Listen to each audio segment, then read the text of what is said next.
Universities and public research institutions are visibly increasing their interaction with entrepreneurs and businesses. The process of knowledge and technology transfer from the university sector to the business sector has developed significantly and brings many social and economic benefits. The next block of the program will focus on how high-tech inventions developed at the university can be effectively transferred to the market, and what challenges need to be overcome in the process.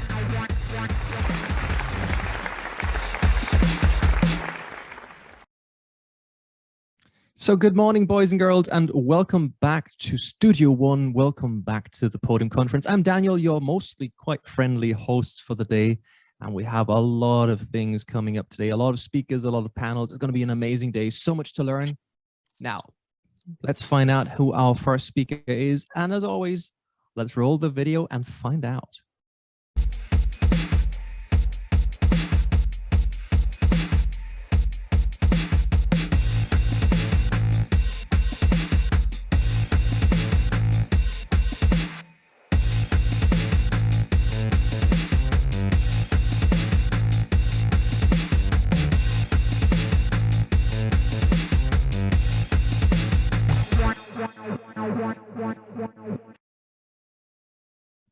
And our first talk today is called Why Operational Support is So Important for Early Stage Deep Tech Founders. There's only one way to find out, and that's to say good morning to you, David Katapa. How are you?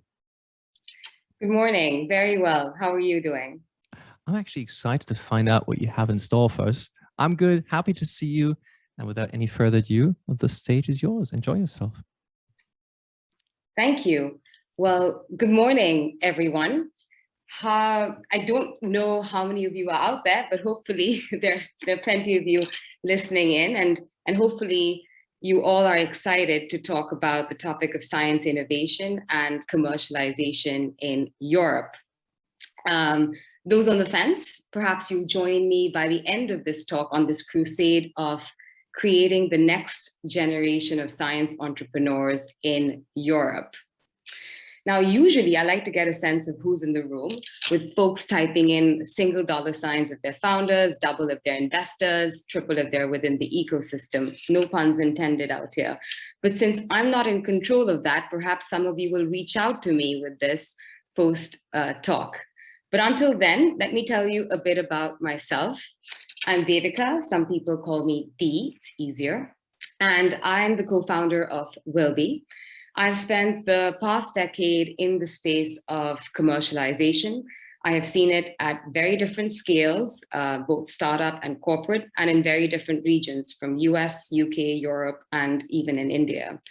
My entry was when I spent 2 years working with the tech transfer office at Yale while doing my MBA, evaluating research that was worthy of spinning out, both in biotech and in AI. Frankly, that got me hooked. It introduced me to the enormous potential that science and research has in terms of making a real world impact. It also introduced me to the mindset of an academic researcher and what it means to create effective spinouts. And I'd say one key learning was I don't think force-fitting an MBA into a spinout is necessarily the answer to success. I then spent time within industry understanding how commercialization is done at scale. Now, this was with a little company called IBM with their Watson team. I spent 5 years there within the New York City office, and 2 of which in London, before leaving as head of new product development at the end of 2018. Incredible experience in terms of what to do well and perhaps also what not to do so well. And it made me realize that if you want to commercialize frontier technology, perhaps it's best done through the vehicle of startups, which is what led me to join my co-founder at Wilby and dive deep into the world of science innovation in Europe. So what do we do at Wilby?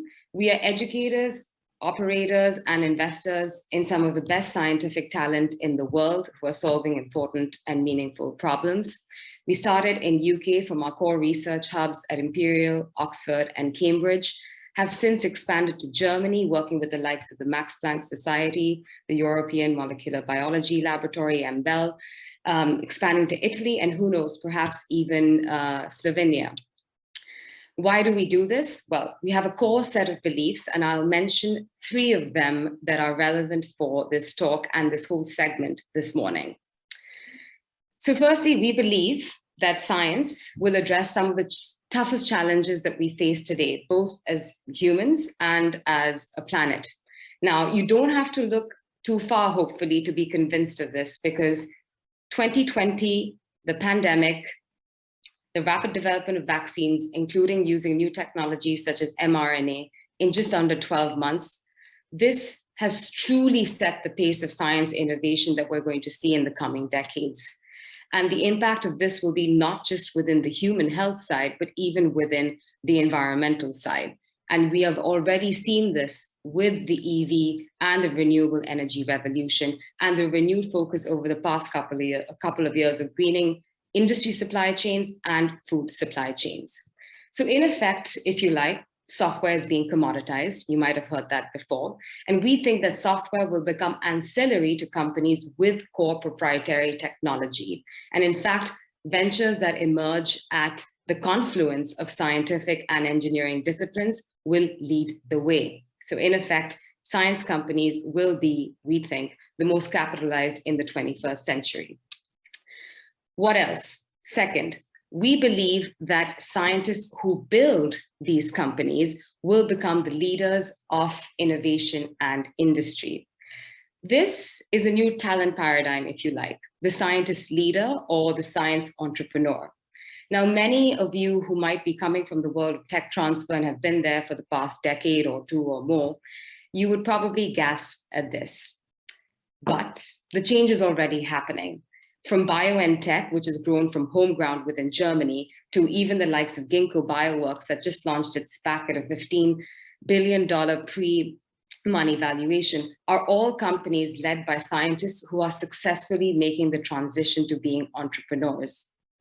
Not recognizing this shift will be one of the biggest impediments to effective science commercialization. And I'll talk more about that. So we're long on science, we're long on scientists as entrepreneurs, and finally, we're long on Europe as a leading hub for science entrepreneurship. Why is that? Well, it's a pretty good and healthy ecosystem for a couple of reasons, which many of you would be familiar with. Firstly, prime research talent. I already talked about some of the research hubs that we work with at Wilby, but there are several more that exist within Europe and even more that haven't even been tapped into as yet. In industrial expertise, Europe has a long-established industrial infrastructure and ecosystem that is now becoming receptive to startup and venture and innovation, and the critical role that industry can play in actually validating science innovation and fueling startup growth, just like it's being done in other regions such as the US. Third, growing capital or maturing pools of capital. Now, the VC industry in and of itself is already a young industry, world over, 70s perhaps. In the UK and in Europe, it's an even younger industry, been around for 10, max 20 years. But funding has increased enormously in the past decade, well, just in the past 2 years itself, and across stages, and with capital flowing in from other regions, more successful founders becoming investors or contributing back into the ecosystem, starting funds. And of course, there's this underlying support layer of grant infrastructure that is absolutely critical for getting science companies off the ground and does not exist to the same extent in the US, having spent time there. And finally, a forward-thinking regulatory framework. From an AI to autonomous driving to privacy to gene therapy, we are at the forefront of thinking through how frontier technologies can be adapted, not just for the economy, but even for society. So if you like, all these factors make Europe an extremely favorable region for science innovation.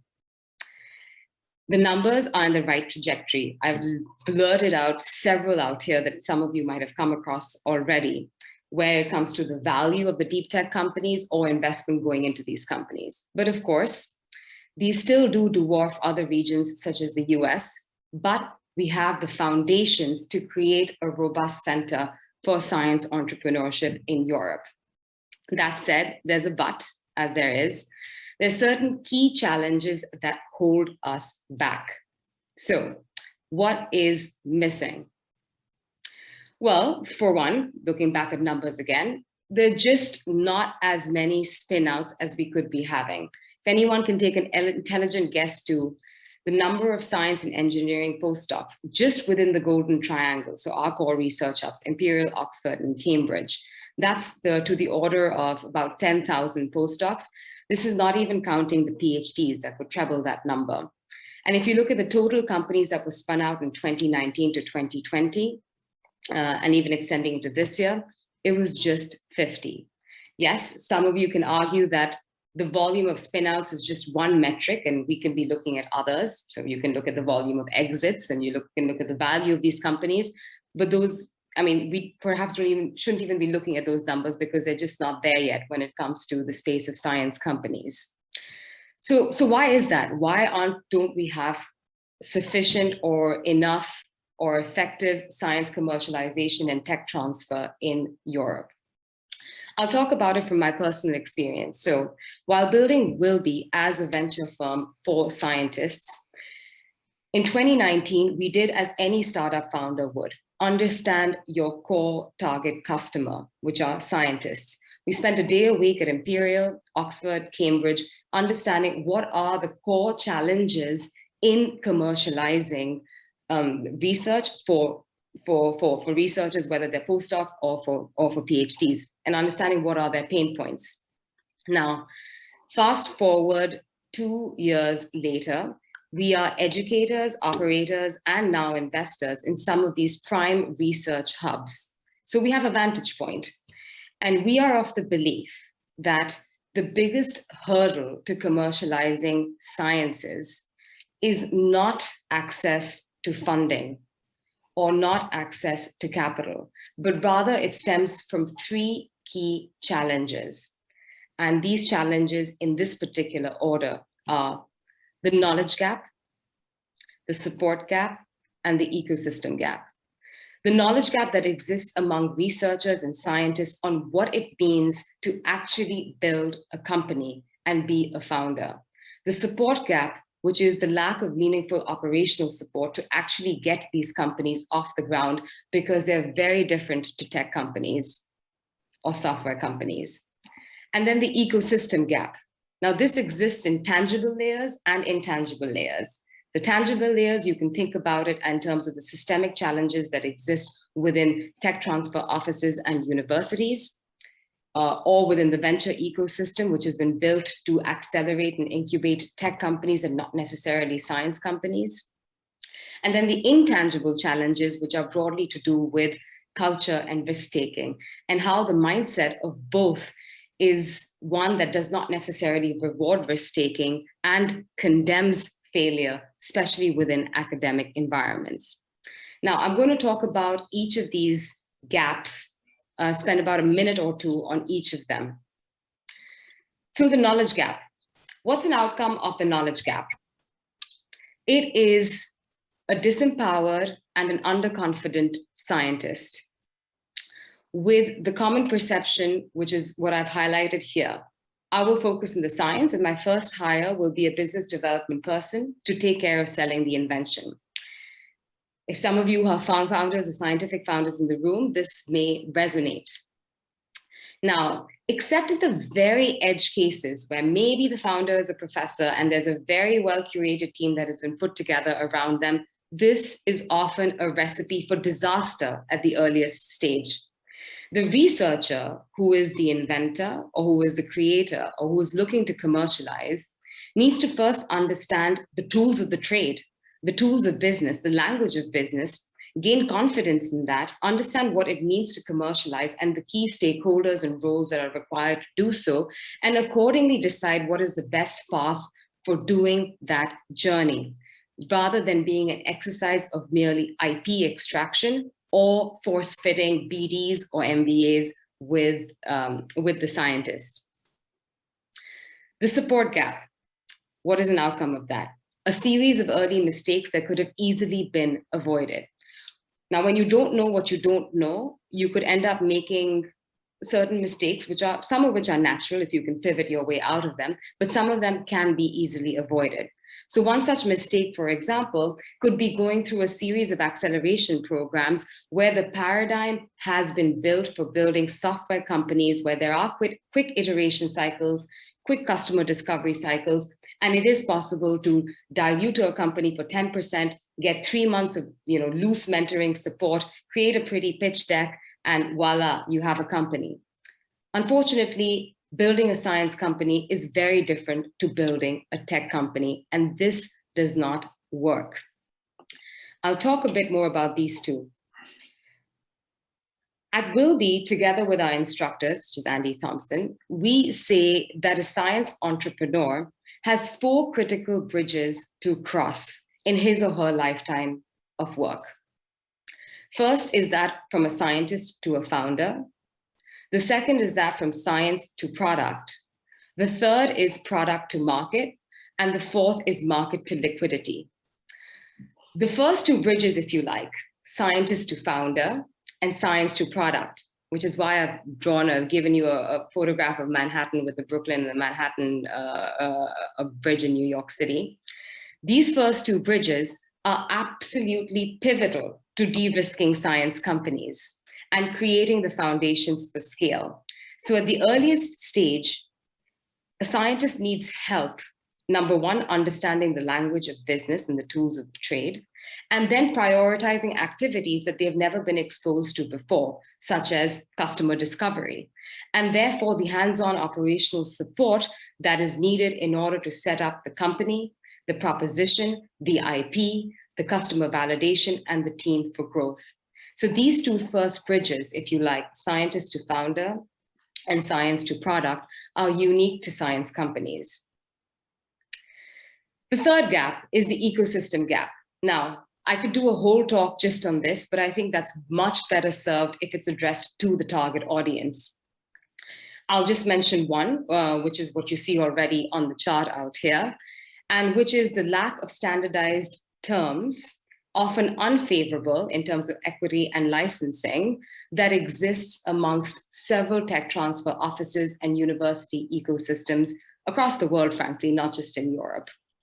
And these are unfavorable for founders.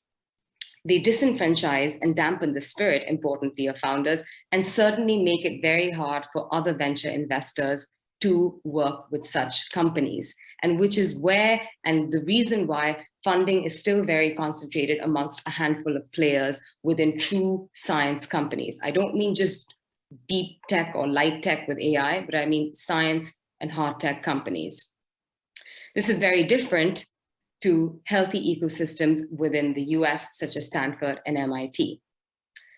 So the biggest hurdles to commercializing science, therefore, is not the access or the lack of access, rather, to capital and funding, but we think it stems from the lack of knowledge that exists amongst research and scientists on how to do it, the lack of meaningful support to get these companies off the ground, and the lack of favorable systemic practices that actually favor a robust center and culture for science entrepreneurship. Now, I think the solutions are pretty straightforward if we have the intent to fix this at scale. I can talk about what we're doing at Wilby, because we're doing this by building a home for entrepreneurial scientists in Europe. What do? And we educate selected scientists on business every quarter in partnership with our core research hubs, such as Oxford Imperial Cambridge, MBEL, and more, bringing a class of 30 researchers, postdocs across universities. And you know what that creates? It's a wonderful thing called cross-pollination, which is absolutely central to creating a strong ecosystem and culture as well of science entrepreneurship. Separate to our education work, we build companies with selected fellows, sweating alongside them to get the team, the proposition, the IP, and the company in order before it is investable. We then invest and then continue to help our scientists grow with the necessary support. So if you like, an end-to-end approach to the early stages of science entrepreneurship, and commercialization. Now, we don't do this alone.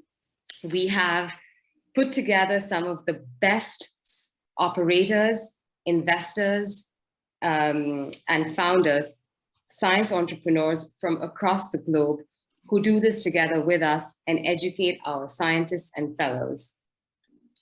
Hopefully, some of you would also join us in this endeavor and to help create this next generation of science entrepreneurs within Europe.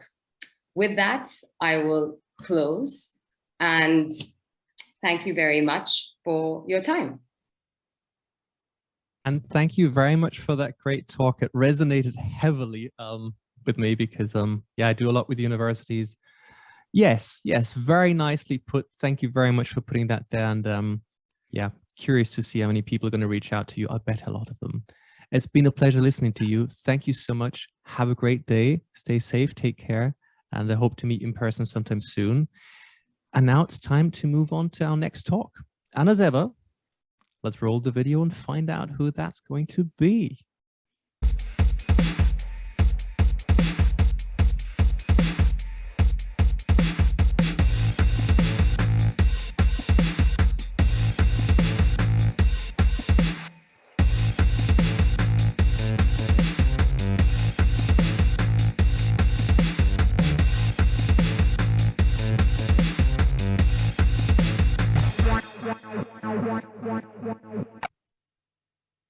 And there's our next speaker, Martin Mössler, Science Park Graz and ESA. Always good to see you, my friend. How are you? Oh, I'm very well. Whenever I see you, it's a pleasure, Daniel. Good to see you too. 3 to 4 months, right? We bump into each other online or offline, but it's always good to see each other. Yeah, true. Yeah, I'm looking forward to your talk. The talk is called Science and University Spin-offs as the Drivers for a Successful and Sustainable Future Economy. That sounds promising. Looking forward to your talk, Martin. Stage is yours. I'll do my best, Daniel. It's a tough call because Dee did such an incredible job. I'm going to do my best not to lose out too much. Basically, the hypothesis behind this talk is that our future-oriented, civilized, enlightened society is coined by a clear dedication to a proper legal system, to a proper system of fair representation, may also be called democracy, and now I'm touching base with what Dee depicted, science, research, and technology. My work, and as a consequence also the talk I'm gonna give to you within the next 20 minutes is strongly going to touch upon science, research, and technology with a clear focus on technology. I agree with Dee that there is a considerable difference between science companies and tech companies. Still will merge, as reality does as well, will merge the two together a bit. So science, research, and technology is actually what brought us here. It brought us some of the problems we're exposed to, but I'm strongly and most clearly convinced that it also provides the solutions, actually the only solutions. We need to really embrace, although it's a few hundred years old, the values of enlightenment, seeing a problem, defining a problem, working on a solution, and implementing it. These three considerable challenges, very similar to the challenges which Dee depicted, are at the core of any proper solution. Seeing a problem, finding a solution, implementing it. Universities and academics are incredibly good at the first two elements.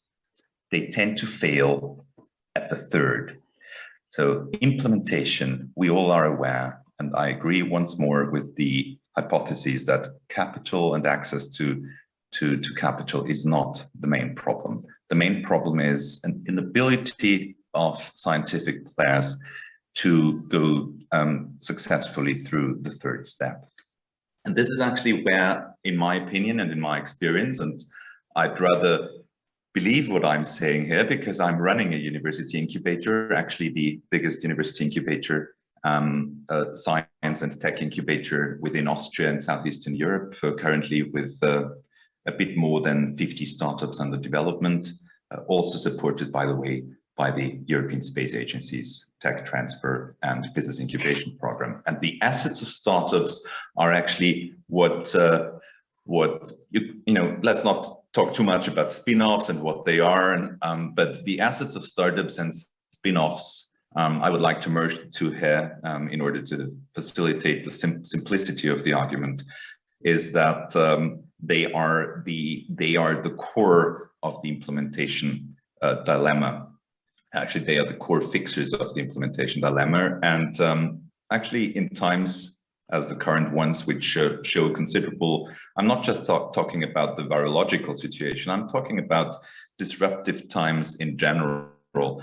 We've heard about a certain EV topic. I would, and this is not an offense I would not talk about a revolution, because this is not a revolution. This is a stable development, which is currently a bit overblown. But we have a lot of dynamisms, Earth observation, navigation.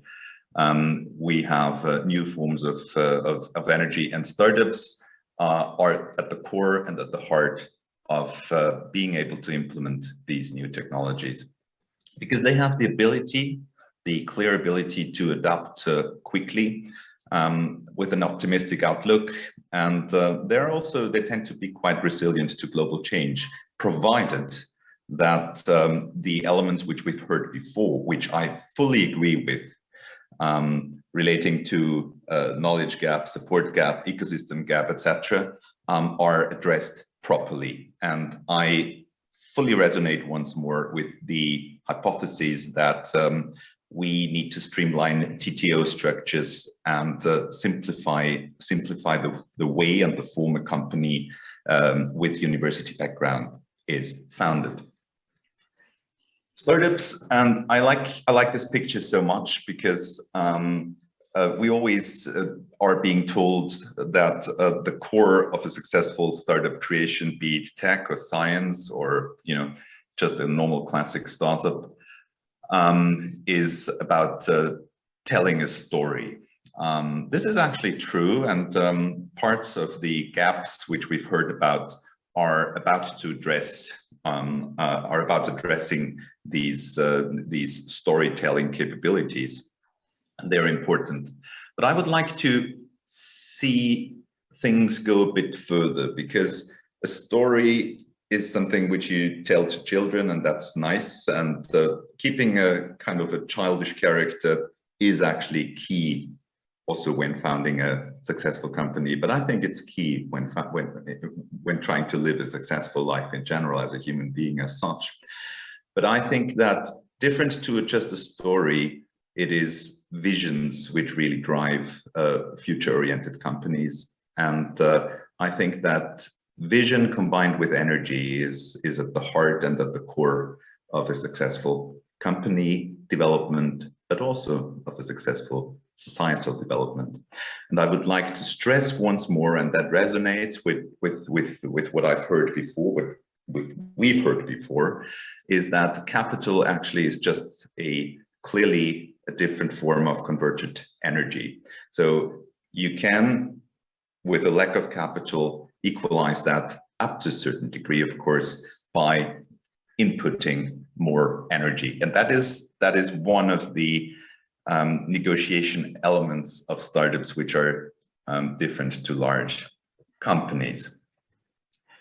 As I said, I'm having the honor to lead the European Space Agency's business incubation and tech transfer structures for Austria and Southeastern Europe as well, working with amazing and incredible space entrepreneurs. And what we really can learn from space as such as a discipline, it's a very sexy topic right at the moment anyhow, is that the element of cooperation is actually a trigger for innovation. And global challenges such as climate change, etc. There's many more, but climate change probably being the most important one, although we currently see just one big virological challenge, which clearly is a problem, but never mind.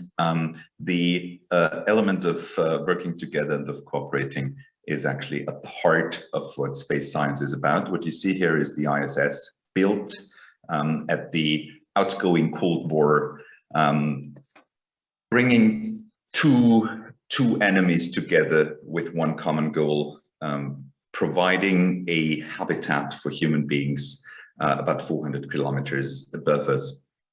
This would not have been possible without the cooperation of the USSR and the United States. And still, a proper space science success story is one of cooperation. What the space element also shows us that, and we're currently about to move to Mars travel, etc., is that addressing the big problems and the big challenges is actually something which scientists are good at, and it's also something which ideally startups should focus on and embrace, because within the big problems, within the tough elements of our society, there is considerably less competition, giving us the opportunity to really lead and discover new markets. I really like the idea of being on the tough side because of a limited competition there. You want to fight, you want to work on the problem, and you don't want to work on your competition. Something which universities need to integrate into their thinking, and scientists and founders need to integrate into their thinking, that is absolutely paramount actually, is that we need to be aware, and the EV revolution, as Dee called it, is actually one very, very clear indicator that what I'm right about to say is correct. There is nothing within the leading electric car makers' technologies which is properly new. This is a combination of off-the-shelf technologies combined in a very, very smart manner, creating a vehicle which has been impressing all of us for the last decade or so. And we really need to be aware that the repurposing and recycling approach, combined with some critical tweaks, making a considerable difference to the whole system and to the whole setup, is actually something which innovators need to embrace. We have been far too much focused on inventors and inventions, and we've kind of still quite a bit of way to go to see that innovation is strongly coined by taking things which are there and repurposing them. By the way, the same applies to SpaceX. This is something I'm probably even more competent to talk about than the electric car area. Believe me, there is nothing new about SpaceX. This is all off-the-shelf technologies, 70 to 80-year-old propulsion systems combined in a smart manner, which is impressing all of us, even large space corporations and space agencies. Of course, one critical element within all Musk operations is a powerful marketing drive. There is nothing impressive technically about SpaceX. The business model and the combination of technologies is very impressive, though.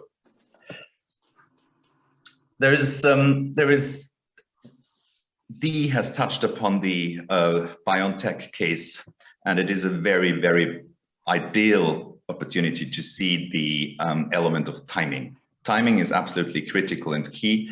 Vaccinations for the last decades have not been earning any money, but they have, and they will, when it comes to COVID-19, etc., related vaccinations. So seizing the opportunity and being resilient, bouncing back, aiming high, taking action, retrying and jumping out of the pot, as this goldfish does. Let's hope that it's not landing on a desk.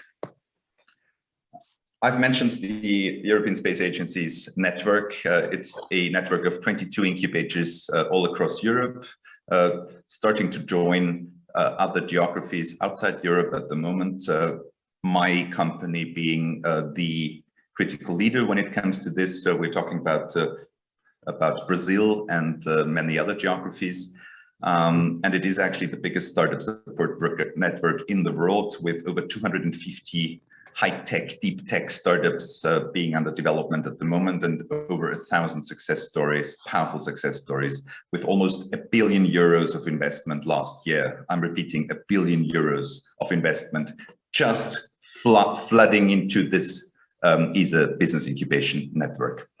There is other players who are claiming to be the biggest. They're claiming to develop 180 startups, being the biggest. So we're doing 250 with a very well-organized, standardized approach to tech transfer. What I also want, an argument which I also want to make, is that the new stuff and the transformation, and also the digital transformation, is always almost around the corner, but never fully there. And we really need to be aware that in 1968, Douglas Engelbart, Stanford-based professor, gave the first online presentation similar to the one we are enjoying and appreciating right at the moment. And it took until 2020 to fully trickle down. So these innovation cycles are getting shorter, as we all know, but we still need to be aware that the stuff which is probably changing our lives and the world is to a large degree already there. We need to see it and we need to embrace it. We need to recycle and repurpose. We do not always need to look for the reinvention of hot water, as the Slovenians say. I like this saying very much. We know the same story with reinventing the wheel, but I really love the idea of not reinventing hot water, which is lovely. So the stuff which is changing our existence in the next years and decades is almost certainly, up to a large degree, already there. Our mRNA technologies have been around for the last 15 years. They made a difference now. I'm often being asked by scientists, by entrepreneurs, by investors, what's the next big thing? And I'm always repeating, the next big thing is, up to a large degree, already there. And I would look at the pain points within agriculture, within education. I would not look at communication as such. We always need to be aware that the stuff which is really making a difference is serving a greater good. So, agriculture being an incredibly important carbon emitter. We will be focusing on low carbon farming. We will be focusing on food security, precision farming, and the smart distribution, as well as predictive farming. Education and the ICT element will be one area where money can be earned. Energy and environment is not just a moral obligation to take a look at, but it is a proper and fully blown business. Smart energy, including strong involvement of space technology, will be a very, very profitable market to look at. Health, of course, we don't need to talk too much about that. We will be looking and we will be working on especially predictive medicine. Data banks and HPC combined, only combined, will make a difference in that area. And we will be, ESA, for example, is looking at predictive maintenance structures within the health sector, more or less giving patients a clear indication when a heart attack, almost with a clear timing, will take place.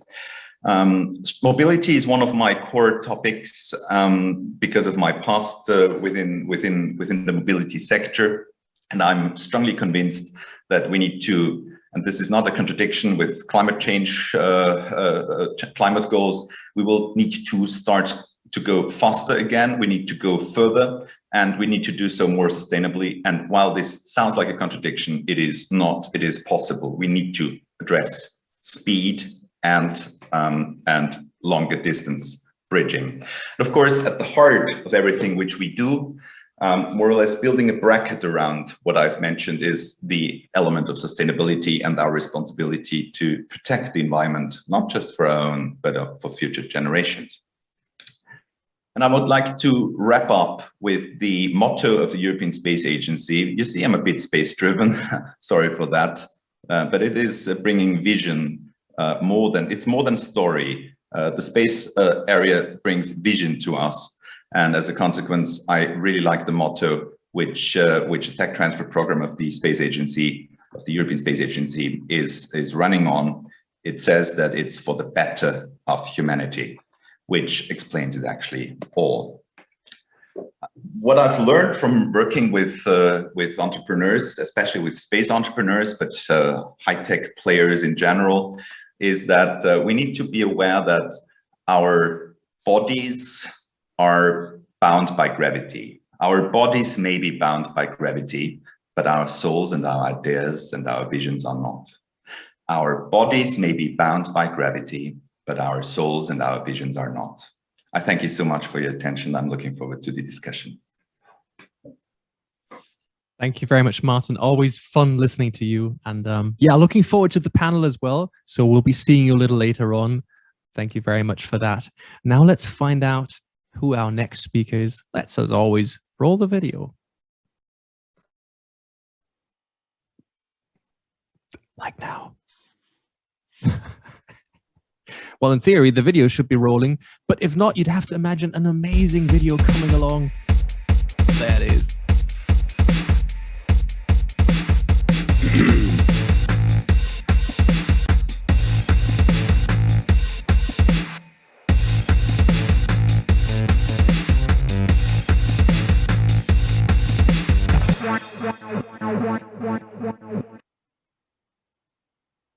And here's our next speaker. Hello to Andrea Basso. How are you doing today? Fine. Hi, Daniel. Nice. Good to see you. Thanks for the invitation. Yes. Thanks for being here. And you'll be talking about digitization of technology transfer as an opportunity for growth. Sounds promising. Stage is yours. Okay. Thank you very much. Thank you, everyone. Today we're gonna discuss one aspect that actually hasn't been really addressed too much. You know, technology transfer today is really quite traditional, the way in which it's done. But digitalization, you know, is picking up quite a bit.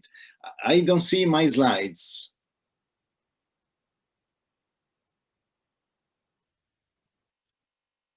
Okay, maybe I continue like that. Okay, so few words about me. I'm an advisor in a fund, in an Italian fund that invests in sustainability and is really focused on technology transfer. If you can put up my slides, that would be great.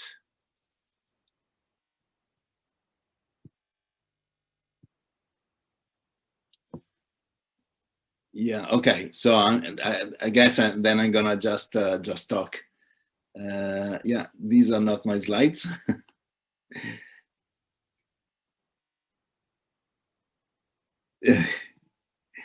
So I don't know. Maybe I continue. Oh, fine. Now we are on. Okay. Very good. So let me actually put this in full screen. Yeah. Can you put back the slides? Okay, very nice. Okay, so I am this guy. I do a bunch of stuff in my life. I'm advisor of an investment fund, a technology transfer investment fund in Italy that focus on sustainability in this part of an Italian initiative and European initiative to foster technology transfer. I'm a senior expert for the European Commission, mainly in the GRC and the technology transfer section. I am also an expert for the WIPO, the Worldwide Intellectual Property Organization. I have an academic background. I'm still affiliate professor at University of Victoria in Canada. I'm an inventor. I did a bunch of patents, more than 170 patents, and I advise quite a bit of companies, in particular one called Synesthesia in Italy, regarding innovation. Okay, so why digitalization? I don't think I need to convince you that digitalization is a good way to go. It's a way of reducing cost and enhancing performance, promote efficiency inside a company and in a lot of initiatives. So why not applying it to technology transfer? So there are several areas that the technology transfer can benefit from. in a digital world. And for sure, it's, you know, scouting can be much faster, assessing of technology, if you do it digitally with all the tools, you know, AI and other components that are available, will be much faster, much more complete. And of course, also the commercialization can take a shorter path, because sharing of the document will be easier. You know, diffusion of the technology to a larger audience is also possible.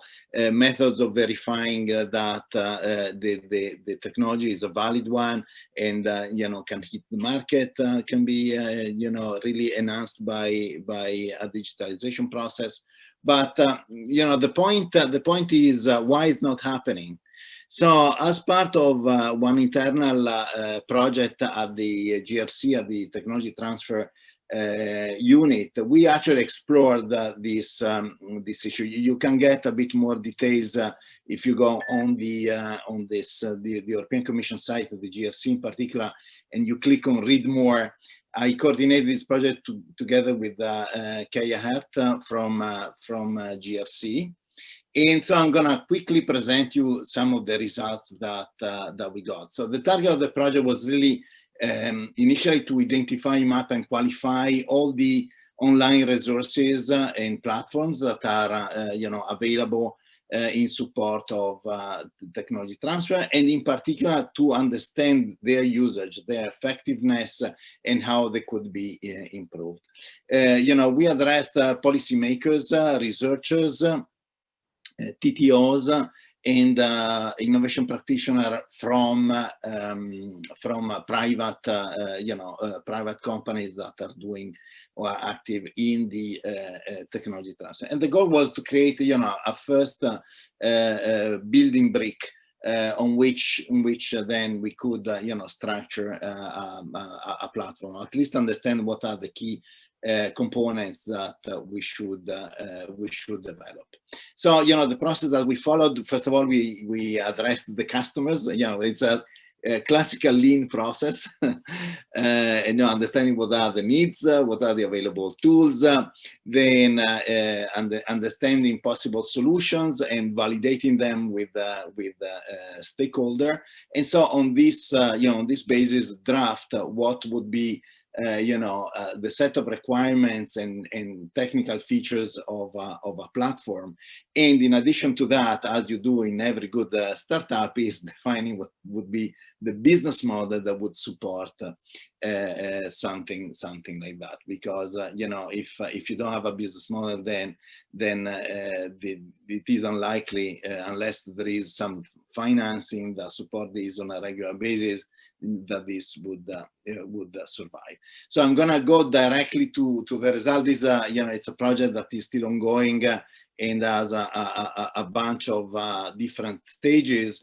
But well, first of all, the thing that we understood is that the TT process is very different, independence of the different industries. You know, we did an internal classification of the industries, and we analyzed the behavior of the technology transfer practitioner in these industries. You know, in traditional industries, what came up is that the most mature one, they have very precise roadmaps, and actually they have established relationships with given PROs that have you know, given reputation. So if you are a new public research organization, a new university, a new research institute, to get into this path, it is relatively complicated.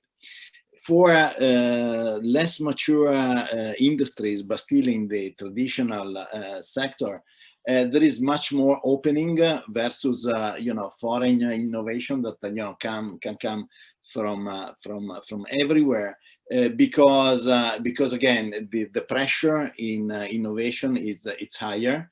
And so it cannot be always you know, planned or you know, controlled. So there is much more sensitivity on what is you know, happening, and so it's easier at this point to get in.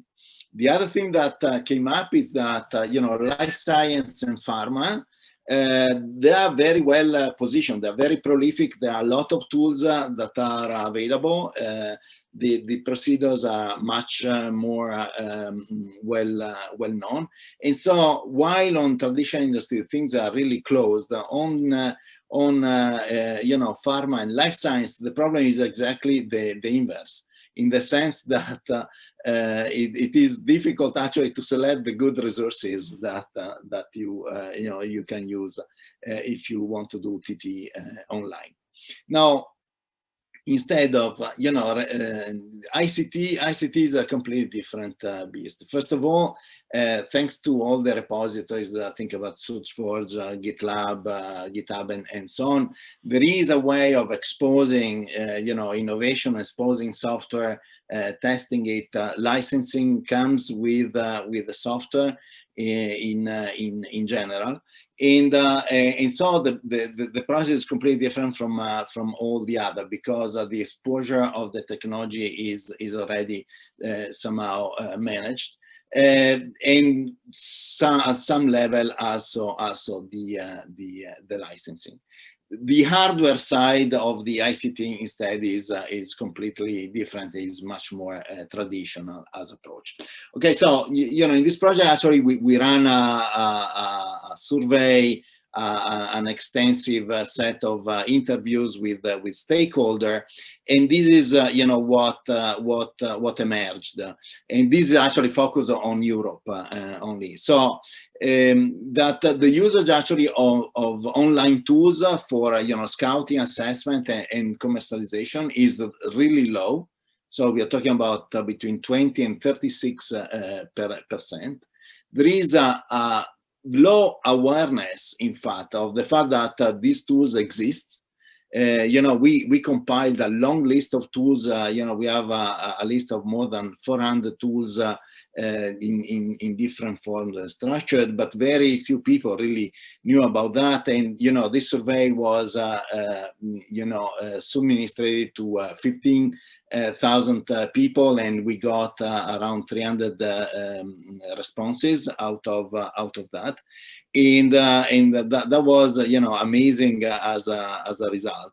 And also people that somehow start using a given set of tools, they know about other tools, very little knowledge of alternatives. So it's around 12%. So what is one of the key issues in terms of the tools that are available today is the fact that there is a relatively low trust on the effectiveness of these tools, because they cover pieces of the process, but there is no end-to-end path that allow someone that get into the field to actually carry over the full process. So scouting, assessment, and commercialization. And the other aspect that came up is that these tools are really difficult to use. So sometimes some of these tools have an interface that reminds the mosaic web of the 80s and 90s. So these are the points. Now, another part of the study really was focused on identifying what are the requirements of an ideal platform, and you see them here. One thing that is important is the fact that the platform should enable simultaneity. So I present a technology, this should be immediately available and shared with the people that may be interested. There should be a very fast and quick update. So you need to be live, really live in the way in which this exchange happens. Now, the platform should enable interaction, live interaction between technology producers, typically researchers, PROs, and consumers that are in general company. And the way in which this happens, they should be able actually to exchange documents in a secure way. A lot of the time you need to sign NDAs, MTAs, and so on. So the platform should actually provide that kind of functionality in a quick and easy way. The other element that came up is really related to the support of different patterns, different modalities of doing TD, as we saw before. So, for traditional industry should follow the path that somehow is indicated by the industry. For pharma and life science, probably a collection of tools that can support this activity.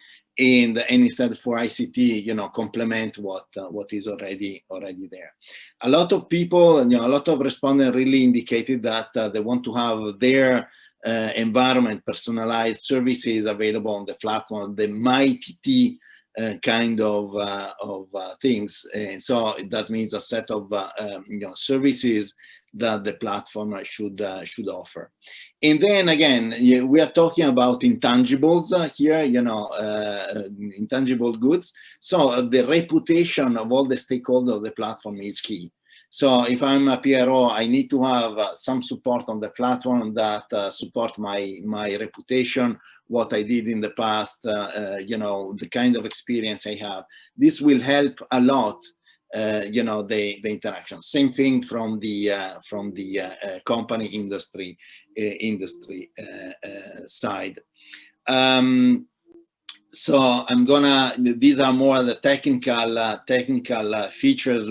One thing that I want to mention here is how important is the interface. That should be easy, that should be intuitive, a bit too similar to what we are used to see these days, right? In the apps or in the sophisticated websites, as well as a very strong capability of doing semantic search, sophisticated semantic search, so that I can reduce my search time and spend time in analyzing the results. And another two things I want to mention is, again, the capability of securely share resources among researchers and industries, and also define clearly the procedures. So if I'm doing scouting, what are the steps I need to follow? If I want to do some evaluation, what is the process, how I can quickly sign an NDA or an MTA, what are the terms, so that, this is something that is missing. It's very fragmented in the platforms that are available today, so that the overall learning curve is really contained. Now, let's come to the key thing, is what is the business model that can support all this activity. Now, business models for technology transfer digital platforms is really in the infancy. If you saw at the beginning that there were requests for a lot of services, no personalized services, and these services are expensive. So a platform that can do technology transfer, it's something that costs quite a bit. Cannot just live with the effort of everyone. But again, there are requests for assessing services, screening services, brokerage services, and so on. So how we can address that. So what is happening in the current platform is that they are shifting from technology transfer to open innovation platforms that are mainly driven by companies. So the companies are looking for technologies, and it's so they outsource the research and development and design segments, and they use challenges, they use other means, scouting, so that they can involve startups, and they can involve PROs into this process. But it's all driven by the industry that can pay actually for these services. So it's really unbalanced, and a lot of pieces of typical technology transfer process are missing in the current platforms. So another thing that we did in the project is analyze all the available platforms. So we actually collected around 50 platforms today, and if you look in detail at the end, there are a great part of them just for the issue of having a business model that can hold. They are open innovation platforms driven mainly by companies, which is a problem, because also PROs need to be probably represented into this. So these again are all platforms. I don't know how we're gonna publish the results of the project, but that is a quite complete list of platforms that you have today. So I'm jumping to the recommendation. So digitalization of technology transfer, it is something that needs to be explored. There are quite a bit of issues, I would say, today. It is unbalanced in the current platform because it's mainly driven by company. The key problem is to define a reasonable business model that allow this kind of platforms, a balanced platform between PROs and the industry to sustain, and it should be overall compelling for all the stakeholders. And again, another thing that emerged clearly from the analysis, that a lot of marketing is needed so that people know about this and then start adopt this technology. Okay, thank you very much. And thank you very much for that. Now, I think there's a lot of things being said. About time for a little bit of a discussion. As always, let's roll the intro video. It is time to rethink and to realign, learn and get inspired. Prepare your questions and enjoy this insightful Podim DX panel.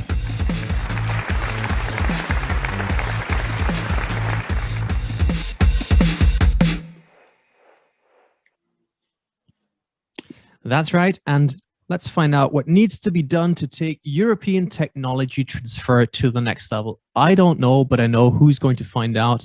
The host of the panel, no pressure, but we're counting on you, Jakub Geisek. This stage is yours. You're the CEO of the Ljubljana University Incubator. So you got to know. How are you? Hi. Thank you, Daniel. And thanks, everybody. I have a group of fantastic panelists with me today, and quite a few of them. So we're going to be getting straight into it. I suggest we start with quick introductions of everybody, and we'll do things in alphabetical order. So Andrea, Luis, then Martin, and then Peter, and then Tim. So quick intro of who you are. We've met two of you already, and then we'll go straight into the questions. Sure. Then I can quickly repeat. I am Andrea Basso. I am advisor of an investment fund in technology transfer. In Italy, I have several hats. I am also a startupper, and I have a background in academics. Hi, Jacob. I'm a professor at Instituto Superior Técnico of University of Lisbon, and I'm currently managing something that we call iStart Lab, which is an innovation lab. And for 10 years, I was the manager of the TT transfer office of IST. Hi, I'm Peter Cowley. You haven't seen me before. I'm a practitioner. I've been an entrepreneur for over 40 years and founded about a dozen businesses. I've angel invested for a dozen years and invested in 75 businesses. I've had some good exits, 2x returns so far, and I've got 51 investments left. I've also been involved in the ecosystem. I was president of EBAN, the trade body for Europe, until recently, but based in Brussels. And I also published a couple of books, written and published a couple of books for the ecosystem. Thank you. Okay, so my name is Tim Hart, and I lead the entrepreneurship and acceleration work that we do in Auxentia in Oxford. And my work takes me all over the world, so I have a global perspective, including stuff that we do in the UK, but also in Europe and the field.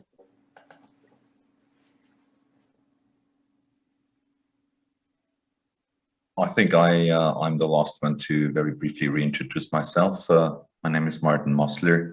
I'm running a Graz-based incubator run and managed by 3 universities.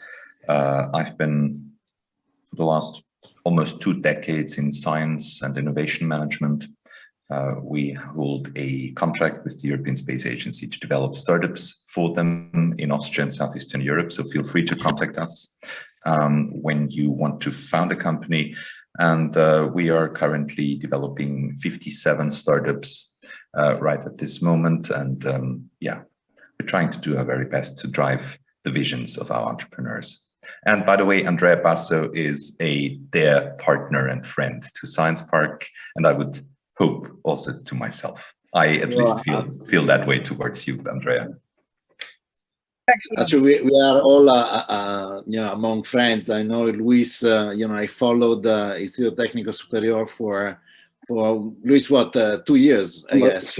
Almost three. Almost 3, yeah, for an European project. So I'm very familiar with at least you two. And well, and hopefully by the end of today's panel, you'll have at least 3 more contacts and friends, you know, hopefully seeing each other sometime, not in the too distant future, also in person. So we're going to start with a round of kind of rapid fire questions, because, you know, we have an hour and we have 5 panelists. So that's we need to be quite productive.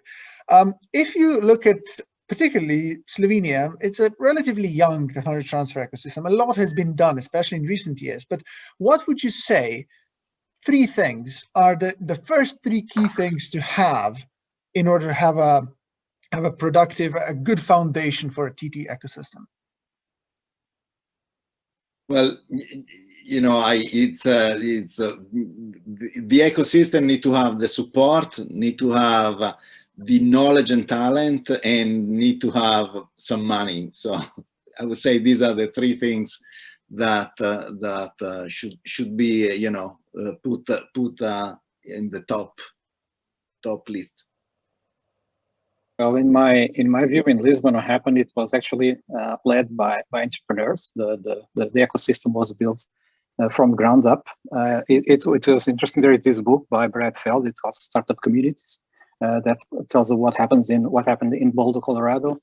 Lisbon was a very similar thing. So actually, it was the startups that led the process, and then all the organizations, universities, the governments, they come along, and it was a very interesting. So relying on the interest of the entrepreneurs in developing an ecosystem that requires technical people, that requires investors, that requires universities to provide the technology. I think is one of the most interesting ways to build an ecosystem. I think that as depicted, the knowledge gap and the support gap are actually the most important ones, and a clear-cut, straightforward logic of the TTOs, how they work, how they structure license agreements, or how they allow scientists to fully use their capabilities and their technologies and patents. We still have a bit of a way to go there. This is not something where, this is, by the way, an area where Cambridge is absolutely leading, Oxford as well.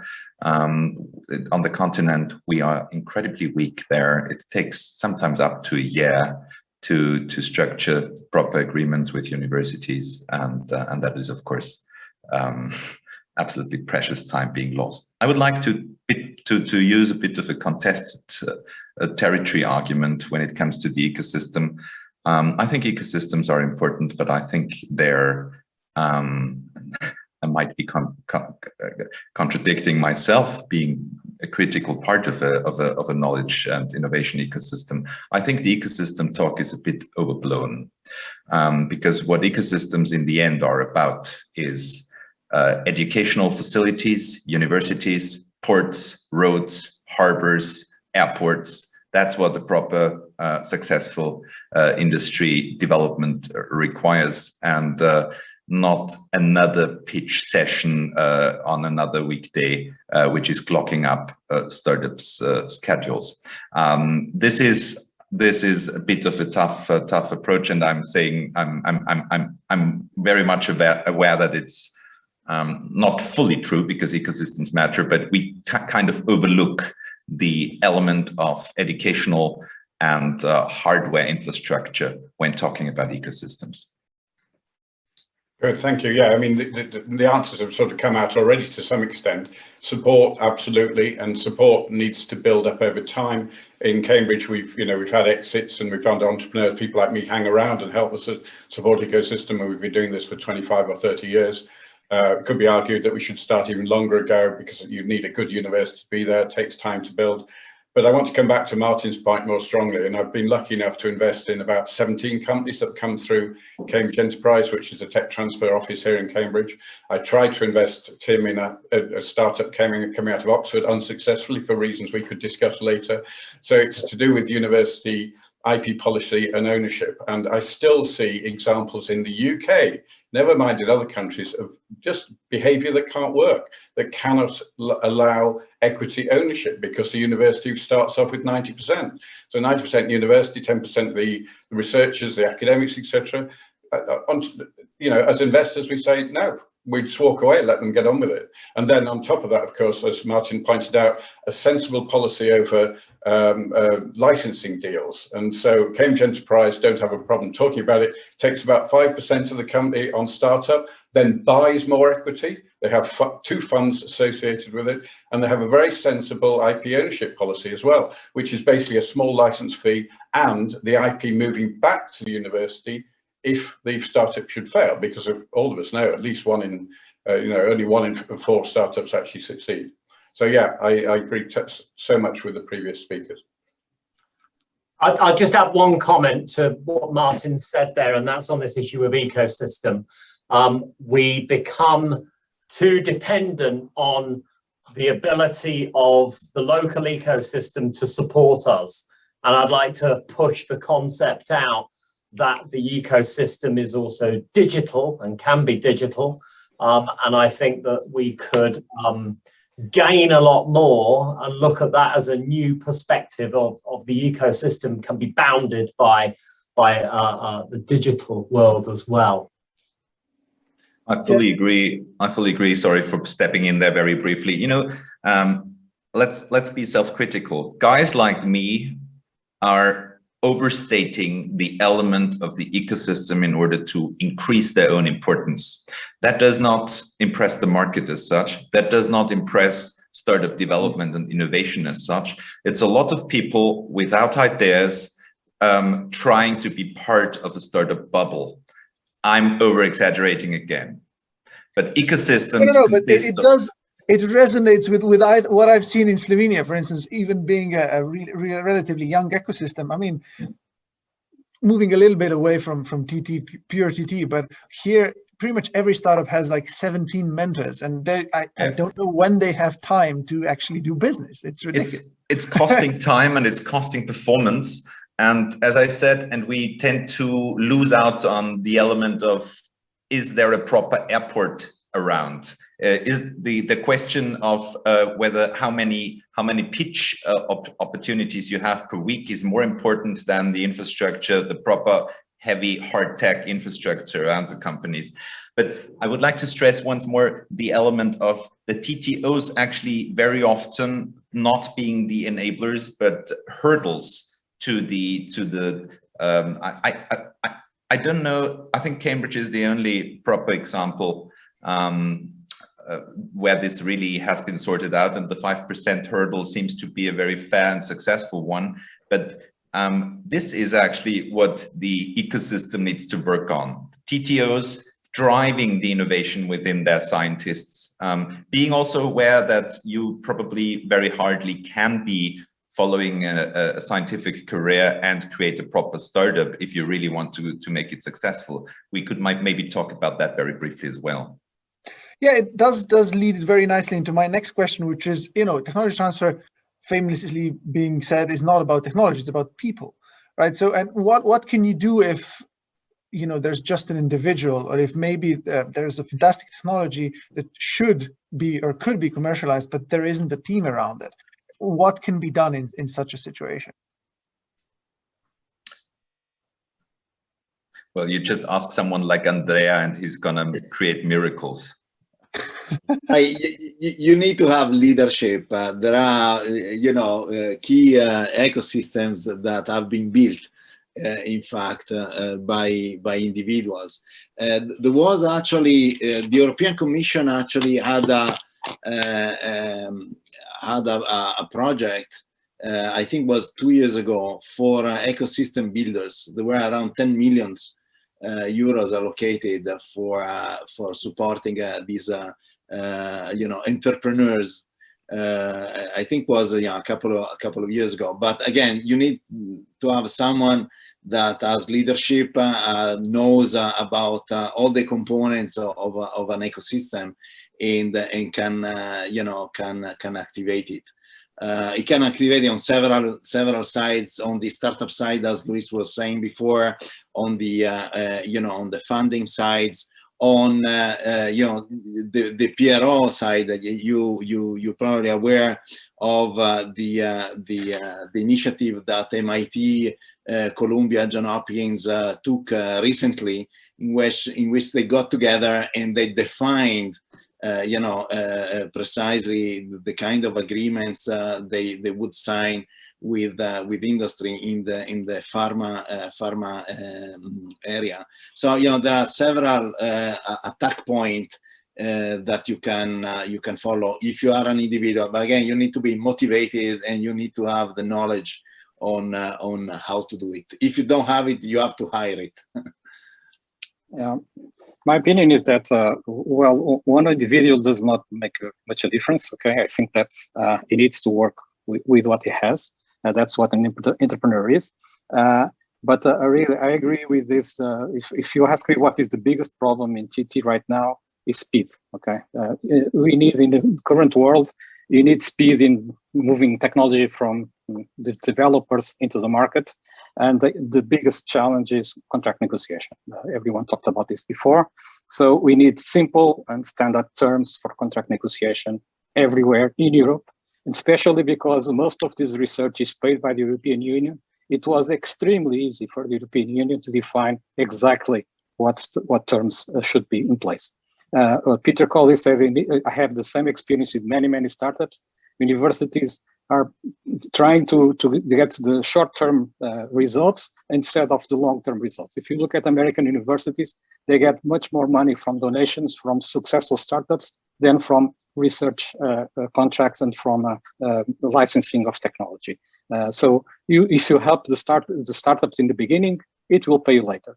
So I think this is a big problem in Europe, especially in continental Europe. I know that the UK made it much better, much better. And also regarding the ecosystem, there is something called strategic alliances. That is a way to go over this problem of negotiating step by step. So we create a strategic alliances with a set of companies that you work with, and then the contract terms are defined in that alliance, and every research knows exactly when cooperating with that company what are the conditions. So there are several tools, but I think the word that we need to have is speed. Okay, we need to move fast. And I think this is the thing that we are lagging behind, is because of the slowness of our processes. Yeah, sorry, I was just doing in order of first name, just because, sorry, Tim.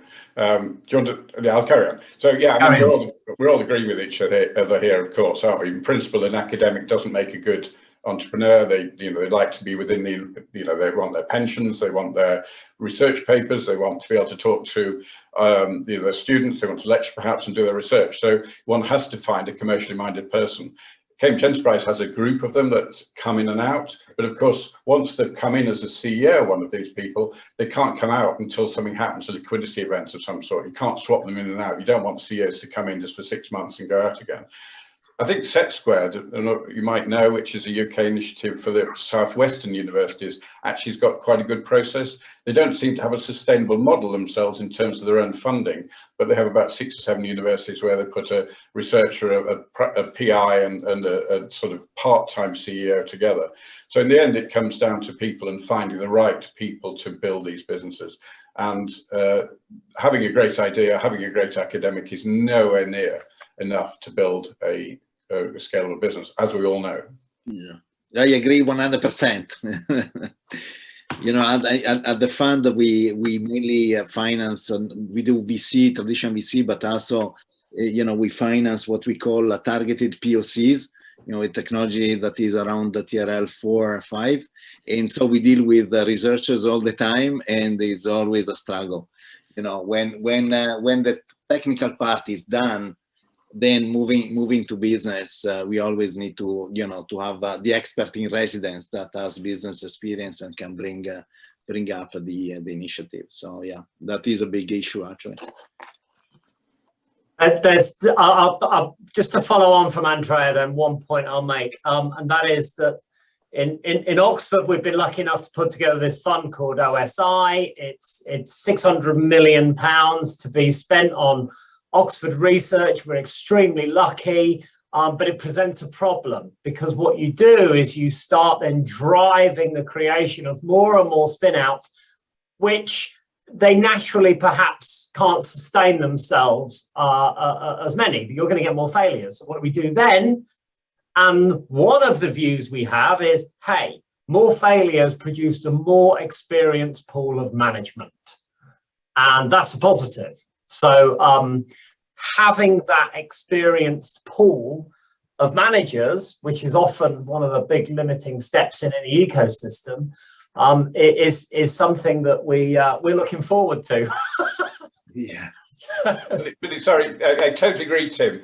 Investing in an entrepreneur that's failed is a better bet than investing in an entrepreneur that hasn't even started. But it does take time to build that pool, doesn't it? And it takes an awful lot of that 600 million that OSI raised, or potentially a lot of that. So. Yeah, I support that. 150%. Actually, finding the right manager, you know, the person that has that experience is one of the toughest tasks that we have at the fund. And for immature ecosystems, you know, we shouldn't be afraid to import them from other places or let them work perhaps remotely. Right. In fact, Sam, just out of interest, the one I couldn't invest in, Oxford Flow System, Simon Hombersley, actually moved from Oxford to Cambridge. So having had his first journey there, sorry, this is a bit public, but the reason we didn't invest as angels in Oxford at that point because of OSI. OSI came in with a huge chunk of cash, and we went, we go back to Cambridge like we did in 1283 or 1241, whatever. If anybody knows the history of Oxford and Cambridge, Oxford is a slightly older university. That's gonna stay like that. That's what paints the great Cambridge area so much. I by the way, had the honor to study in Oxford. So just to create the cleavage, but it's impressive, how Cambridge performs and how the older player is actually trailing behind a bit, doing very well for continental standards still. But Cambridge, but by the way, someone who's been very critically important for that, I hope you agree, is of course Hermann Hauser, whom to interact with has always been a pleasure for me. There is an element of vision here, which we I think all share. Yeah. No, I mean, a little bit off topic, but well, on topic for this, but off topic for the purposes of wider technology transfer. I've seen some interesting data, because there's always this perception that Cambridge is, you know, very far ahead, but the data doesn't seem to suggest that, at least in Germany. I've seen some interesting research from last 2 years where they're quite neck and neck. I'll just give you a view on that, actually. Sorry, we shouldn't just be concentrating on Oxford and Cambridge, and particularly, that's what the boat race is for, isn't it? Yeah. So, no, the reason we think that Cambridge is ahead is two things. One is we're more focused on STEM than Oxford traditionally is, although Oxford has an engineering department, etc., but there's more focus on there. Oxford's more social sciences, politics, etc. But secondly, the Hermann Hauser story, exactly right, Martin. So a small company called Acom was formed in the 70s that got a contract from the BBC to produce computers, and that has span out. I've got some wonderful graphs of the number of spin-outs that happened from that. And that's what Oxford has missed on, is because they haven't had that core back about 40 odd years ago to do that from that. Actually, money gets created and people like me get created, to hang around. And we've got this phenomenal, I was in Oxford on Monday last week, actually, at OEM. onion, and they have there's too many people in the Oxford ecosystem trying to make money out of the ecosystem, whereas we all give our time for free. That is such a big difference between the two. So yeah, we are 10 or 15 years ahead. But to go back, Jakob, to your comment, this is probably to do with the amount of money that OSI has put in, and also, of course, successful exits. Successful exits don't, having a great ecosystem doesn't create successful exits. Luck and timing are a very important part of that. And sorry to push my book, but this is all the things you need to have a good exit. And luck should be a much bigger box than it is there. Oh, absolutely. And by the way, on the topic of luck, I mean, it's really under-mentioned or kind of under-stressed thing when it comes to success in startups. You can really increase your chance of having luck, but having luck is a very, very important piece of the puzzle in the end. I can't agree more. Luck, and if you look at the valley at the moment, and the fair share of talent for market manipulation helps as well. I'm looking at the EV revolution, for example, or at SpaceX, etc. A fair share of, let's say, almost market manipulating force is helping the large success stories a lot. I'm stopping here because otherwise I might get into trouble. Well, no, I'll take it one step further, but then I've read a very interesting article about how the innovative part of the US economy is effectively centrally planned. It's just VCs doing it, not the government, as it was in socialism. And I think this is a point where we can, as Europe, really make a difference, because I just know about SpaceX, the details. Basically, all critical scientists are from Europe there. So just as an example, we really are lacking, and I kind of find it very sympathetic, but we are lacking marketing capabilities. Some of the most impressive companies, seemingly most impressive companies, are actually marketing companies, not tech companies. Well, but I think, hasn't that been Europe's problem since forever, right? We are leading in science, and then our scientists go to the US or wherever and then, make it there. Hasn't that been, particularly for the UK, but for the rest of Europe also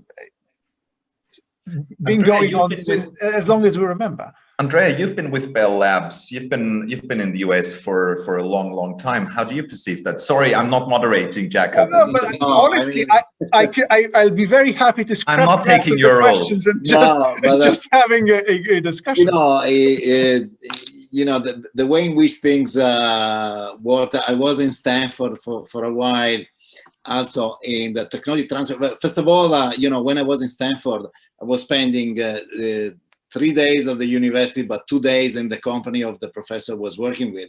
So the technology transfer was happening at Dunkin' Donuts, writing down things on napkins and then trying it, the next days without really, with a lot of cash that was available and resources. So things were just much, much faster. And I want to go back to what Luis was saying. Speed is key. The capability of failing and trying something else, and having this connection between university and industry, well connected, is key for ensuring a proper transfer, as well as the fact that if something is successful, everyone knows about that. And instead, in Europe, unfortunately, the situation is kind of different. There isn't that kind of connection between industry and research, and then it is complex. So the process is really complex. Definitely much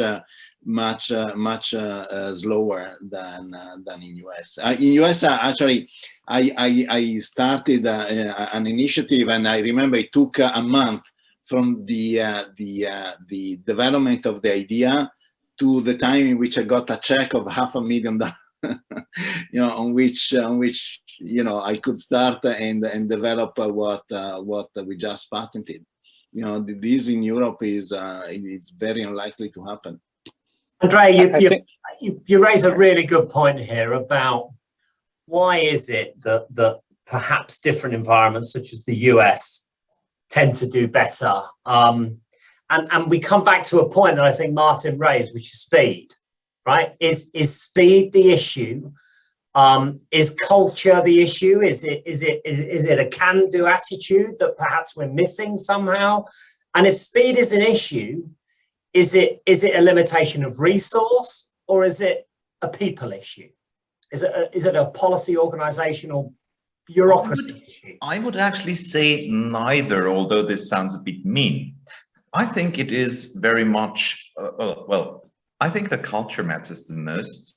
Speed is, we are not slow. I mean, you know, Concord, which stands right behind me, has been a European innovation. By the way, creating Airbus, what we have as Airbus today is the result of France and Britain working together. I think we, first of all, cooperate too little. There's too much competition between scientific institutions rather than cooperation. And I think we have a bit of a nanny state attitude within continental Europe. This is also, not that I kind of question that, because the social identity is an incredible important part of the European identity. I've even scientifically worked on that. But we need to be aware that it's not by accident that the Anglo-Saxon world, let's especially look at the British realm, is more successful when it comes to company creations. This has to do also with a different tax structure in general, and the tax structure in relation to venture capital, which created the most powerful venture capital hub on the continent. Within 12 square miles of London, there is 80% of all European capital when it comes to VCs. But we have a cultural, in continental Europe, we have a cultural situation when it comes to driving entrepreneurial spirits. They are more or less being de-ignited at kindergarten. You know, probably has to do with a lot of history, continental history, autocratic political regimes still haunting our brains when it comes to entrepreneurship, because there is something associated which connects entrepreneurship with a certain risk of you know, political risks as well. There is we really need to address, most importantly, also schools and kindergartens, and introduce cultural entrepreneurship programs at universities, which we here do. I think that's the most important thing why Europe is trailing behind, because it's such a pity. We're so powerful when it comes to technology. I'm repeating once more, all the critical scientists of SpaceX are European.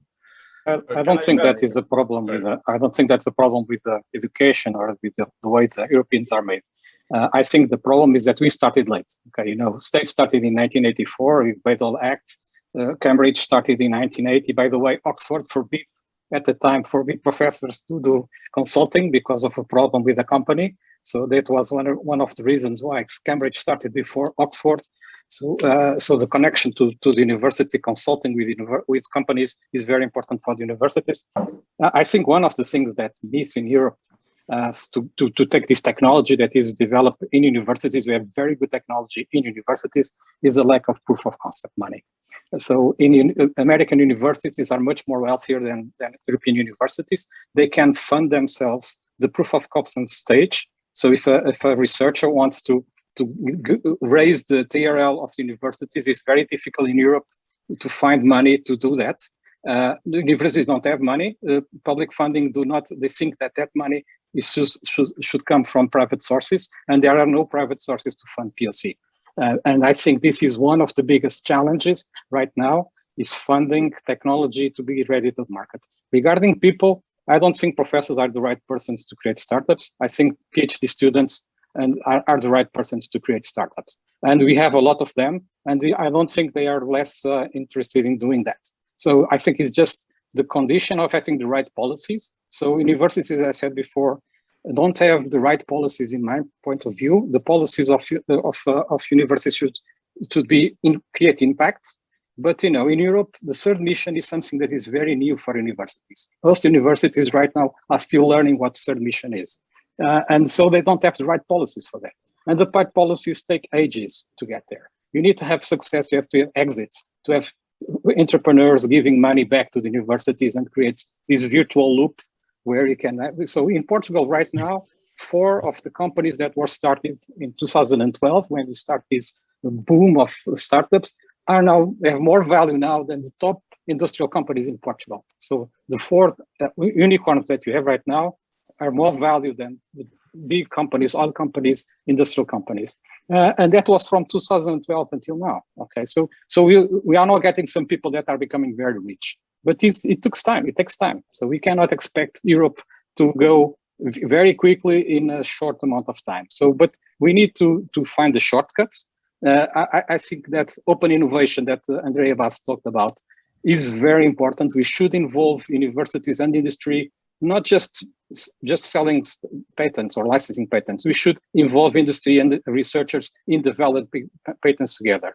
Fair data is something that is very important right now. Findable, accessible, interoperable, and reusable data. We need that the data are in companies, not in universities, but the knowledge is in universities. So having research data right now, universities have a lot of data.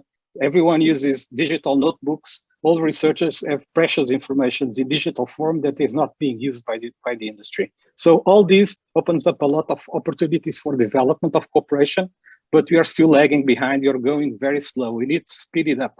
And this is not just licensing patents, it's much more than that. It's creating, as I said before, strategic alliance where developers inside the university and inside the industry are working together and sharing data. Okay, that's what most important thing in this century that you have.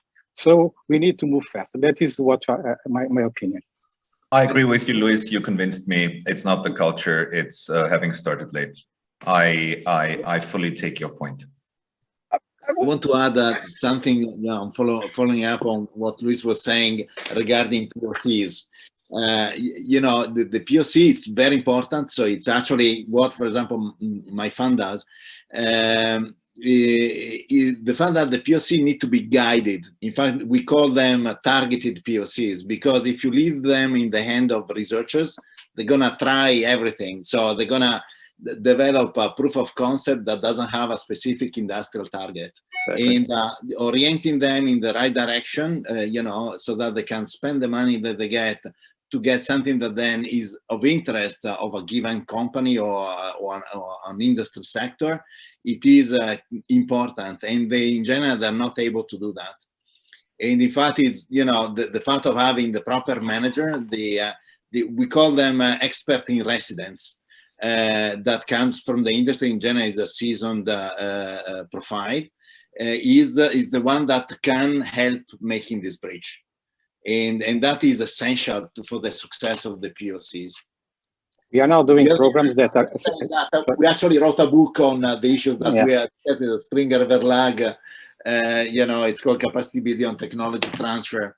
That addresses great part of the issues that we just discussed.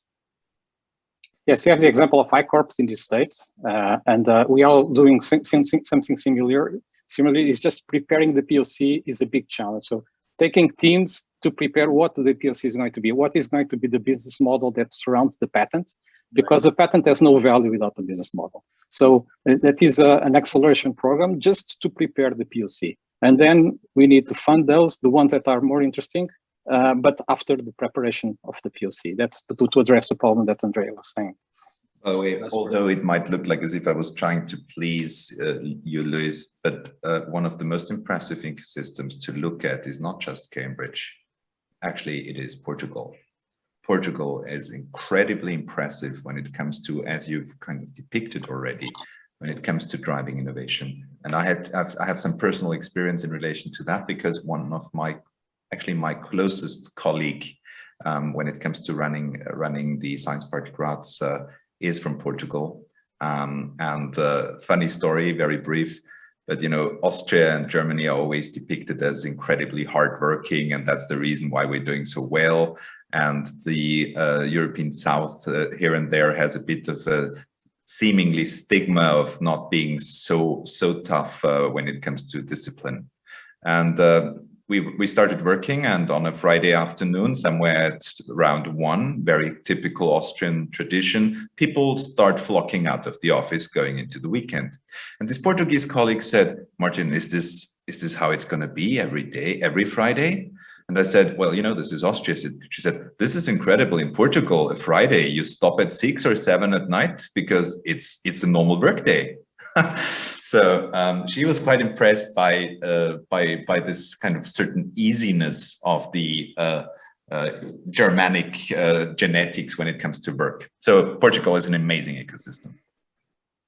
Yeah, I can certainly echo that. I was very impressed when I was there, but I think I wouldn't go back entirely like you did on culture versus starting late. I think it is having started late for sure, but that in particular affects culture. It's a little bit as if Europe as a whole, and especially the continent, has the same kind of difference towards the UK or the US. Like you said before, Peter, what's the difference between Cambridge and Oxford? That too many people in Oxford are added to make money, not to support their grander idea of what we're doing here, right? And I think that's the biggest European problem, is there are too few people who've really made it. So, we're then crying to, the government should support this and somebody should do that. But, there aren't enough people with resource or time or whatever and energy to volunteer and do it and have experience that they're really bringing in value. And that takes a very long time to build up, and we can't do it in a hurry. The British Business Bank, which is a taxpayer-owned bank here in the UK, went round to a number of places, including Oxford and Manchester and everything, and I sat next to the CEO, and it's a big bank, it's multi-billion assets, and he said, and we were all talking about how, say, Manchester could be like Cambridge, and the answer simply is start 40 years ago, start 30 years ago. You can't just swap into this mode. You need to build it over time. But of course, in order to do that, you need to start somewhere. So all this sort of conversation is exactly what's needed in order to ensure that, that we do get somewhere. Can I just add two very quick things? One is risk appetite. Risk appetite clearly is very much higher in the Valley than it is, say, in Denver. It's higher in Denver than it is, say, in the UK. It's higher in the UK than it is on continental Europe. My first startup was in Munich in 1981. This was really difficult. I mean, actually, the GmbH structure was difficult, etc. And secondly, the very big point is that there isn't a common market in Europe. Although we call it a common market, the Americas are a common market. So if people want to get into a market, although of course there are differences within states, it's still so much easier to do that from the 600 or 400 million people are in the States than it is in Europe. Most startups here in the UK don't bother to try and sell to Europe. They go either to the States usually or across to India or China. So that is a fundamental problem in terms of scaling a small company, in my view. Well, certainly, I mean, I think I wouldn't say that Europe doesn't have a common market, but what it doesn't have is a homogeneous market. So I think that's an even grander problem, because the legislative differences and so on, I mean, the big companies can afford to do it because they can translate, they can do this and that. But I mean, perhaps a bizarre example for Europeans is that American cities all look the same. So if you have I don't know, something to do with transport, you can scale from one city to the next with almost no change. Whereas in Europe, well, our cities weren't planned, built, they evolved. So yeah. Okay, well, coming back a little bit to my questions, we've done a fantastic debate in the middle here, and I'm hoping we continue in the same way. But I do have a question that kind of sums up everything that we've discussed so far, and it is to do with alignment of interest, because I believe that's kind of the key point why it takes so long to do a technology transfer deal, because you've got the interest of the university or the research institute and of the entrepreneurs, the scientists, and some of the scientists might be entrepreneurs also. And sometimes there's the added interest of the research funder. So, I mean, is that the reason why things move so slowly, or how can you manage this alignment of interest best? Yeah, I know that was one of your questions, Jakob. Sometimes we think about it as trying to get a traditional spin-out launched is like trying to gain interplanetary alignment. And it plays to something that is kind of central to perhaps what we've been talking about in other issues. And that is, sometimes you just got to break the rules down and try more, procrastinate less. That we often think about the TTO being the glue in the relationship, because things do start to conflict, and trying to get the CEO and the academic founder to work together and to drive the process. And yeah, I mean, it's not the first time I've said this, that in order sometimes to make spin-outs happen and to make stuff happen, we need to work around the rules. And we shouldn't be afraid to do that. And sometimes that's the only way, and strong leadership in order we can get stuff done. I'll have a slight intermezzo here, and then I'll let the rest of you. Well, I wouldn't go too far. You are talking at a conference that is kind of dangerously close to the Balkans, where technology transfer has long been understood that the wife of the professor has the company. So that's not something that we want. We don't want to go straight too far away from the rules. But yeah.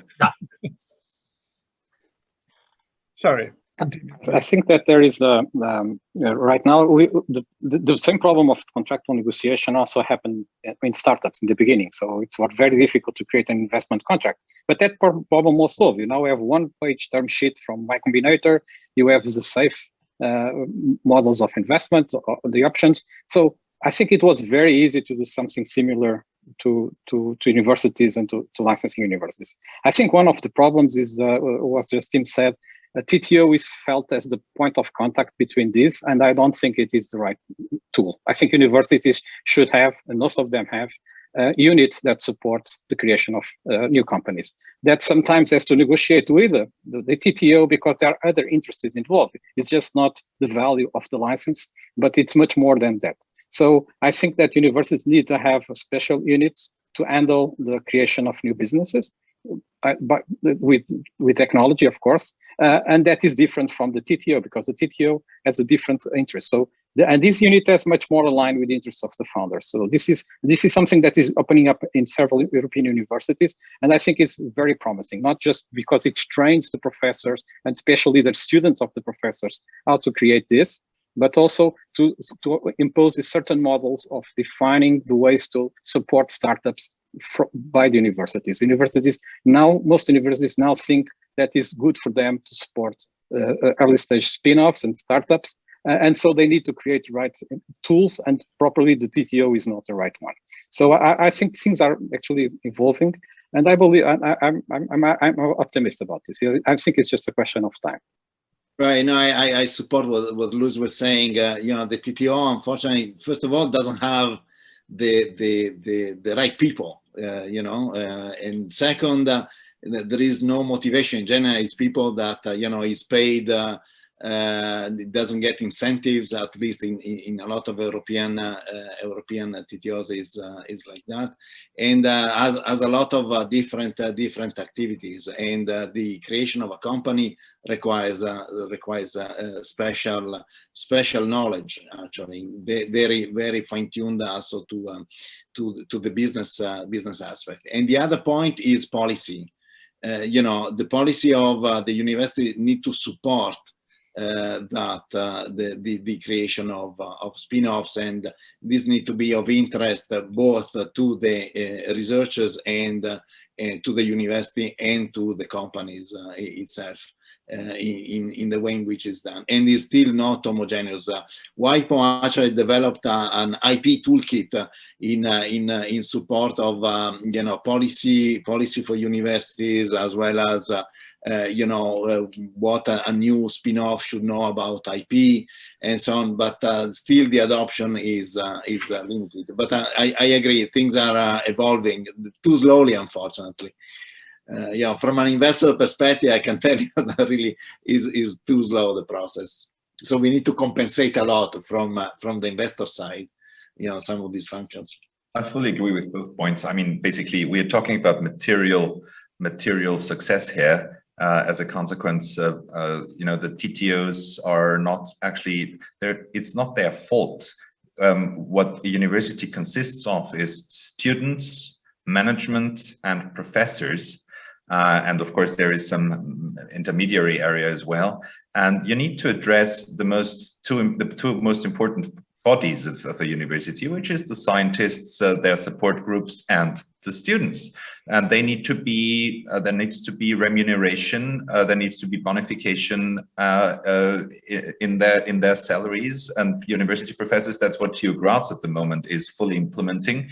We are not addressing the TTO as a problem. We are driving contract changes within professorships, enabling and engaging entrepreneurship and making that pay off quite well, actually. That's not too stupid because it generates quite quick results.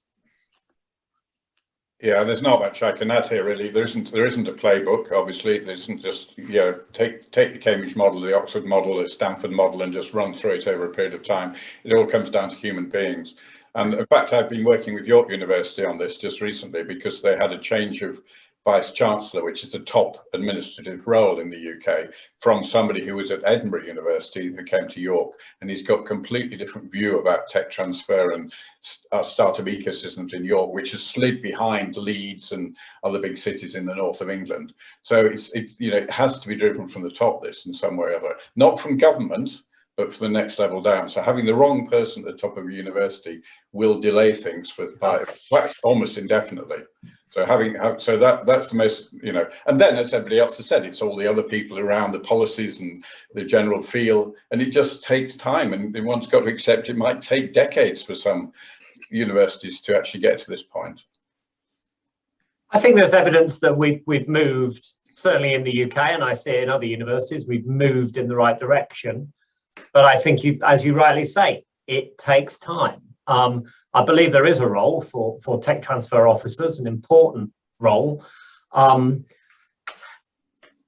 we need engagement and we need alignment throughout the system, from the very top of universities all the way out to the investment community and also to industry. Across the board, there needs to be alignment on what we're trying to achieve.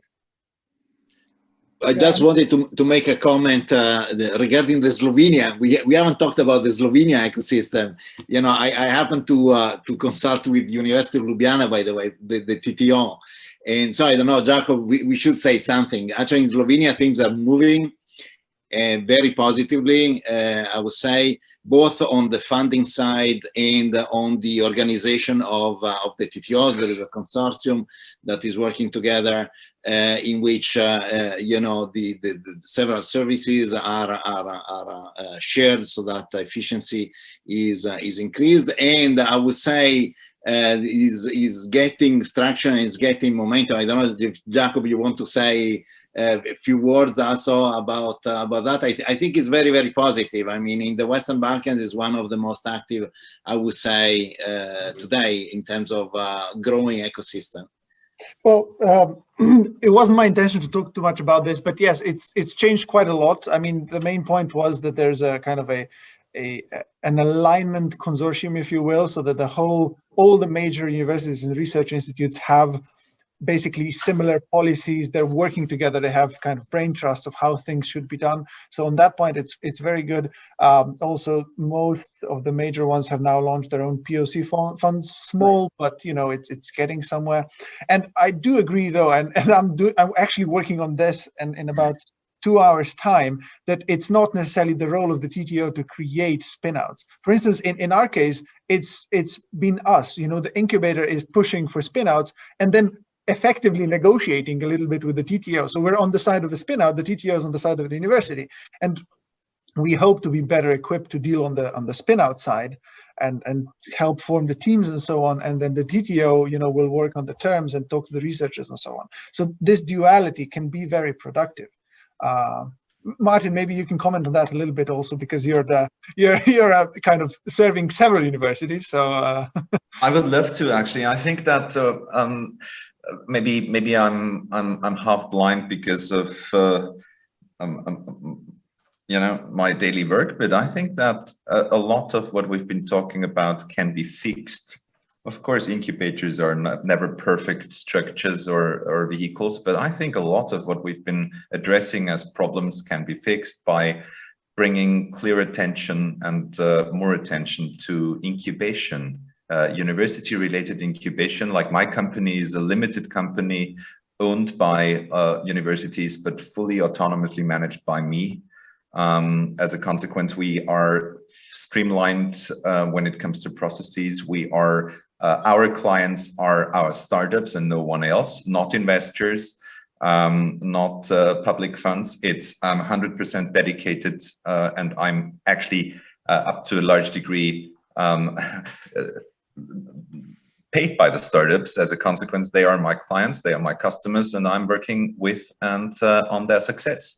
And I think incubators connected with cluster structures, because this is something which makes my life very easy, because Graz has the oldest cluster environment within the European Union, starting 40 years ago, having clustered all critical industries.